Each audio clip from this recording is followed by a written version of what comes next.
जय हिंद दोस्तों, आपका अपना YouTube channel set practice world में स्वागत है। आज हम लोग देखते हैं 2024 में जो भी रेलवे में पूछा गया क्वेश्चन है उसका हम प्रीवियस लेकर आए हैं। आप लोग ज़रूर देखें। जो कि exam ALP technician group D और NTPC में पूछा गया क्वेश्चन 2024 में 10 मिनट शो के अंतर्गत हम डेली आप लोग को एक प्रैक्टिस सेट लेकर आएंगे। आप लोग ज़रूर देखें।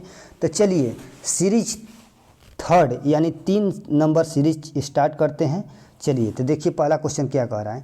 कह रहा है कि जब कोई वस्तु एक समान गति से में होती है तो उसका पथ एक ऋजु रेखीय होती है। कह रहा है कि जब कोई एक समान गति से जब कोई भी वस्तु एक समान गति में होती है तो उसका पथ क्या होगा, एक ऋजु रेखीय होता है। अगला क्वेश्चन कह रहा है कि जब एक लोहे के कील को कॉपर सल्फेट के विलयन में डुबाया जाता है तो कॉपर पदार्थ विस्थापित हो जाता है। क्या होता है, कॉपर पदार्थ जो है विस्थापित हो जाता है। अगला क्वेश्चन देखिए क्या कह रहा है कि जब सफ़ेद प्रकाश को कांच के प्रिज्म द्वारा 7 रंगों में विक्षेपित किया जाता है तो लाल रंग का विचलन का होगा सबसे कम और सबसे अधिक किसका होगा, बैगनी का होगा। अगला देखिए क्वेश्चन क्या कह रहा है। कह रहा है कि एक वस्तु को अवतल दर्पण के फोकस और ध्रुव के बीच रखा जाता है तब निर्मित प्रतिबिंब का होगा, तो आभासी होगा, सीधा होगा और बड़ा होगा। आभासी, सीधा और बड़ा होगा। अगला क्वेश्चन देखिए कह रहा है कि पौधे में शीर्षस्थ विभजोत्तक उत्तक जो है तनों जड़ों की वृद्धि वाले भाग में होता है। ठीक है। अगला क्वेश्चन देखिए क्या कह रहा है कि पुष्प के मादा जनन अंग में उभरा फूला भाग अंडाशय होता है, मध्य में लंबा भाग वर्तिका होता है और शीर्ष भाग में प्राय चिपचिपा होता है, वह वर्तिकाग्र होता है। क्या होता है, वह जो होता है वर्तिकाग्र होता है। अगला देखिए कह रहा है कि जीवों की मूल इकाई क्या होती है, तो कोशिका होती है। जीवों की मूल इकाई क्या होती है, कोशिका होती है। अगला देखिए कह रहा है जब तनु हाइड्रोक्लोरिक अम्ल को कॉपर ऑक्साइड की थोड़ी मात्रा वाले बीकर में मिलाया जाता है तो कॉपर यानी क्लोराइड यौगिक बनता है। क्या है, क्लोराइड यौगिक बनता है। अगला क्वेश्चन देखिए क्या कह रहा है। कह रहा है कि मीथेन कार्बन द्वारा निर्मित सबसे सरल यौगिक है। मीथेन जो है कार्बन द्वारा निर्मित सबसे सरल यौगिक है। सबसे सरल यौगिक कौन सा है, मीथेन है, जिसका उपयोग क्या होता है, व्यापक रूप से ईंधन के रूप में किया जाता है।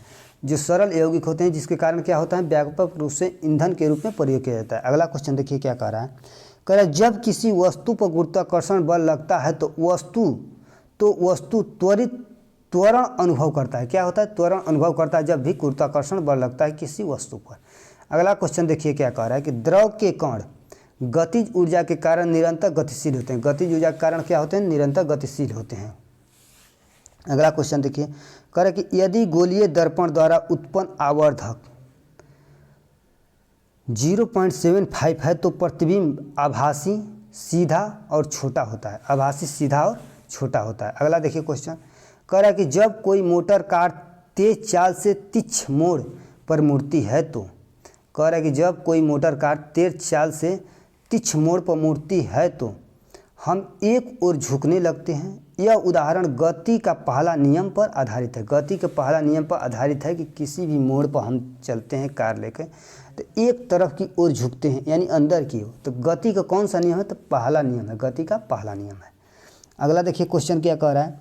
कह रहा है कि विविधता क्रिया समय के साथ प्रजाति के अस्तित्व के लिए उत्तरदायी होता है। किसके लिए, अस्तित्व के लिए उत्तरदायी होता है। अगला क्वेश्चन देखिए कह रहा है कि एक सीधे विद्युत धारावाही चालक के चारों ओर चुंबकीय क्षेत्र रेखाएं क्या होती है, सकेंद्रक वृत्त के समान होती है। सकेंद्रक वृत्त के क्या होती है, समान होती है। अगला क्वेश्चन देखिए अमीबा एक कोशिका जीव है। क्या है, अमीबा जो है एक कोशिका जीव है। एक कोशिका जीव क्या है, अमीबा। अगला क्वेश्चन देखिए कह रहा है कि कार्बन यौगिक के रासायनिक गुण प्रक्रियात्मक समूह निर्धारित करते हैं। क्या करते हैं, कार्बन यौगिक के जो रासायनिक गुण जो हैं प्रक्रियात्मक समूह निर्धारित करते हैं। ठीक है। अगला क्वेश्चन देखिए कह रहा है कि सभी द्रव गैस से तरल होती है। सभी द्रव और गैसें क्या होती है, तरल होती हैं। अगला देखिए रॉबर्ट हुक ने सबसे पहले 1665 में कोशिका की खोज किया था। कौन, रॉबर्ट हुक ने किया था सबसे पहले कोशिका की खोज। अगला देखिए क्वेश्चन क्या कर रहा है कि हमारे शरीर में गति के लिए पेशीय उत्तक उत्तरदायी होता है। कौन सा? पेशीय उत्तक उत्तरदायी होता है। अगला क्वेश्चन देखिए क्या कह रहा है कि जब एक एकल अभिकर्मक छोटे छोटे उत्पादों में टूट जाता है तो अपघटन की अभिक्रिया होती है। क्या होती है? अपघटन की अभिक्रिया होती है। जब बल और विस्थापन एक ही दिशा में हो तो किया गया कार्य क्या होगा? धनात्मक होगा। क्या होगा? धनात्मक होगा। अगला क्वेश्चन देखिए, कह रहा है कि जब सफ़ेद प्रकाश कांच के प्रिज्म पर पड़ता है तो वह 7 रंगों में विभाजित हो जाता है। इस परिघटना को क्या कहते हैं? विक्षेपण के नाम से जाना जाता है। इस परिघटना को क्या कहते हैं? विक्षेपण के नाम से जाना जाता है। अगला देखिए क्वेश्चन, कह रहा है कि उच्च प्रदर्शन कंप्यूटिंग प्रणाली अर्का और अरुणिका का उपयोग मौसम पूर्वानुमान में होता है। मौसम पूर्वानुमान में होता है। कौन? उच्च प्रदर्शन कंप्यूटिंग प्रणाली अर्का और अरुणिका का उपयोग जो है मौसम पूर्वानुमान में होता है। अगला देखिए क्वेश्चन कह रहा है कि Neeraj Chopra the man made history पुस्तक के लेखक कौन है? तो नॉरिस प्रीतम है। कौन? नॉरिस प्रीतम है। अगला क्वेश्चन देखिए, दूध जल वसा प्रोटीन आदि का मिश्रण होता है। दूध जो है जल वसा और प्रोटीन का मिश्रण है। दूध जो है जल वसा और प्रोटीन आदि का मिश्रण है। अगला क्वेश्चन कह रहा है क्या कि एक संतति कोशिका एडुगर कॉल में गुणसूत्रों की संख्या अर्धसूत्री प्रक्रिया द्वारा आधी हो जाती है। अर्धसूत्री प्रक्रिया द्वारा क्या होती है? आधी होती है। अगला देखिए, कह रहा है कि अगला क्वेश्चन कि इलेक्ट्रिक मोटर घरेलू वस्तु विद्युत धारा के तापीय प्रवाह का उपयोग नहीं करते हैं। विद्युत धारा के तापीय प्रवाह का उपयोग नहीं करते हैं इलेक्ट्रिक मोटर। अगला देखिए क्वेश्चन क्या कह रहा है कि किसी दिए गए बिंदु पर विद्युत धारावाही तार द्वारा उत्पन्न चुंबकीय क्षेत्र तार से दूरी और तार में प्रवाहित धारा दोनों क्या होती है? दोनों पर निर्भर करती है। क्या चीज़? कहने का मतलब है कि किसी दिए गए बिंदु पर विद्युत धारावाही तार द्वारा उत्पन्न चुंबकीय क्षेत्र तार के दूरी और तार में प्रवाहित धारा दोनों पर निर्भर करती है। ठीक है। अगला क्वेश्चन देखिए क्या कह रहा है, कह रहा है कि एक कार सीधे पथ पर चलती हुई धीमी हो जाती है और रुक जाती है तो कार क्या होगा? असमान गति प्रकार करती है। ठीक है।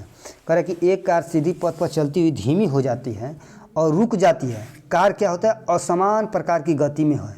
असमान प्रकार की गति में है, इसका कहने का मतलब है। तो देखते रहिए आप लोग जरूर। रेलवे में पूछा गया 2024 में क्वेश्चन है, सभी इंपॉर्टेंट क्वेश्चन है। कह रहा है रक्षा अनुसंधान एवं विकास संगठन का मुख्यालय कहाँ है? तो कहाँ है? नई दिल्ली में है। अगला देखिए, कह रहा है कि केचुआ में विखंडन द्वारा क्या होता है? अलैंगिक प्रजनन नहीं होता। विखंडन द्वारा अलैंगिक प्रजनन नहीं होता। अगला क्वेश्चन कह रहा है कि ऑक्सीजन विसरण द्वारा कोशिका झिल्ली के पार संचलन कर सकता है। कह रहा है कि ऑक्सीजन विसरण द्वारा कोशिका झिल्ली के पार संचलन कर सकता है। अगला क्वेश्चन देखिए, कह रहा है कि एक कोशिकीय स्वच्छ जल में पाए जाने वाले जीवधारियों द्वारा जल प्राप्त करना पराशरण का उदाहरण नहीं है। जल जो है जल प्राप्त करना पराशरण का उदाहरण नहीं है। अगला क्वेश्चन देखिए, कह रहा है कि संयोजक अभिक्रिया कैल्शियम ऑक्साइड और जल से बुझे हुए चूने के निर्माण को दर्शाता है। कह रहा है कि संयोजन अभिक्रिया जो है कैल्शियम ऑक्साइड और जल से बुझे हुए चूने के निर्माण को दर्शाता है। अगला क्वेश्चन देखते हैं, कह रहा है थायरॉक्सिन हार्मोन के संश्लेषण के लिए थायराइड ग्रंथि को पोटेशियम की आवश्यकता होती है। कह रहा है थायरॉक्सिन हार्मोन के संश्लेषण के लिए किसकी आवश्यकता होती है? थायरॉक्सिन ग्रंथि को पोटेशियम की आवश्यकता होती है। अगला देखिए, कॉपर को चाकू से नहीं काटा जा सकता है। क्या है? कॉपर को चाकू से नहीं काटा जा सकता, सोडियम को आसानी से काटा जा सकता है। अगला क्वेश्चन देखिए क्या कह रहा है, कह रहा है कि जब किसी वस्तु को दर्पण के मुख्य फोकस और ध्रुव के बीच की स्थिति में रखा जाता है तो अवतल दर्पण द्वारा बनाने वाला प्रतिबिंब की आकृति या प्रकृति कहाँ होगी? तो आभासी होगा और सीधा होगा। आभासी होगा और सीधा होगा। ठीक है, स्थिति उसकी। अगला क्वेश्चन देखिए क्या कह रहा है कि जब कार्बन डाइऑक्साइड कैल्शियम हाइड्रोक्साइड के साथ अभिक्रिया करता है तो कैल्शियम कार्बोनेट का निर्माण होता है। कह रहा है कि जब कार्बन डाइऑक्साइड कैल्शियम हाइड्रोक्साइड के साथ अभिक्रिया करता है तो क्या होता है? तो कैल्शियम कार्बोनेट का निर्माण होता है। अगला क्वेश्चन देखिए क्या कह रहा है कि एरिओलस संयोजी उत्तक ठोस पदार्थों के गुण को नहीं दर्शाता है। ठोस पदार्थ के गुण को नहीं दर्शाता है। कौन? एरिओलर संयोजी उत्तक। अगला क्वेश्चन देखिए, कह रहा है कि पराशरण की प्रक्रिया में पराग कणों को पुकेसर के वर्तिकाग्र तक स्थापित किया जाता है। कह रहा है कि परागण की प्रक्रिया में पराग कणों के पुकेसर से वर्तिकाग्र तक स्थानांतरित किया जाता है। अगला क्वेश्चन देखिए, कह रहा है कि घड़ी की सुइयों की गति के उदाहरण द्वारा एक समान वृत्तीय गति का वर्णन किया जाता है। कह रहा है कि घड़ी के सुइयों की गति के उदाहरण द्वारा एक समान वृत्तीय गति का वर्णन किया जाता है। अगला क्वेश्चन कह रहा है कि ऑक्सीजन एक क्या है, द्विपरमाणुक अणु है, द्विपरमाणुक। जय हिंद दोस्तों, इसी तरह सीरीज 3 जो है समाप्त हुआ। आप लोग जरूर देखिएगा, ये जो भी है रेलवे में प्रीवियस ईयर क्वेश्चन 2024 में पूछा गया था। जय हिंद।